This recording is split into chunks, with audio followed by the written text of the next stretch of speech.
আলহামদুলিল্লাহ, আসসালাতু ওয়াসসালামু আলা রাসূলিল্লাহ। যাদের অনিয়ম হয় মাসিকে, তাদের হলো এই ২ টা মূলনীতি খুব কাজ দিবে। একটা হলো যে মাসিক চলতে পারে কতদিন? সর্বোচ্চ যেটা, এটা হলো ১৫ দিন। এর মানে হলো এরপরে যেটা আছে সেটা দূষিত রক্ত।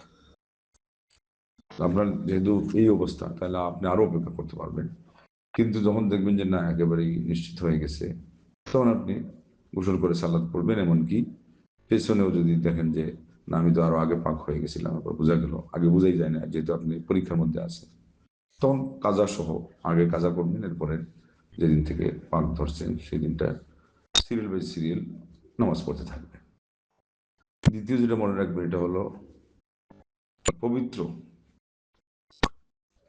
পবিত্র থাকার সর্বনিম্ন দিন হলো 13। তাহলে আপনাকে 13 দিন রাখতে হবে যে আমি এটা পবিত্র। মাঝখানে 1 দিন এবং 2 দিন আরবি তারিখ অনুযায়ী 29 হয়, 30 হয়, অপশন রাখা আছে। এগুলো আলিমগণ গুনতে গুনতে অনেক সাবধানতার সাথে আমাদেরকে সুযোগ দিয়েছে। তার মানে এতদিন আপনার পাক ধরতেই হবে, এটা মোটামুটি তার একটা নিয়মের ভিতরে। 13 দিন পাক নিজেকে ধরে এরপরে যখন আসবে তখন থেকে আপনার মাসিকের হিসাবে যাবে। আর গুলা আমি আগে বলে দিয়েছি, আরো কারো অনিয়ম হতে পারে যে 13, 15 কিছুতেই ঠিক নেই, কয়েক মাস পরে সামান্য, অথবা নাই, যেটা বললেন যে অনিয়মের একটা মেয়াদ 2 বছর গেছে, এরকম পরে আরেকটু। এখানে আগাগোড়া হলো কোয়ালিটি। এটা কতবার যে বলেছি আমারই মনে নেই। দুর্গন্ধ, জমাট আর কালার, তখন ওটা দিন দিনে করবে।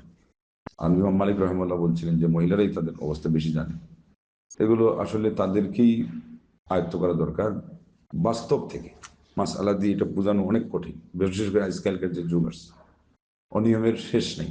এবং হরমোন জনিত কারণে, বিশেষ অন্যান্য আরো কারণে চোখ লাগে, ঝাড়ফুঁক দেয় না, নেয় না, পাক পবিত্র থাকার যেই নিয়ম ফলো করে না, যা দুটনা, হিংসা, বিদ্বেষ এগুলো বেড়ে গেছে, যার ফলে এইসব সমস্যা। খাদ্য, খোরাক, এগুলোর মধ্যে ফরমালিন। আল্লাহ সবাইকে হেদায়েত করুক, সবাইকে হেফাজত করুক, মাফ করুক।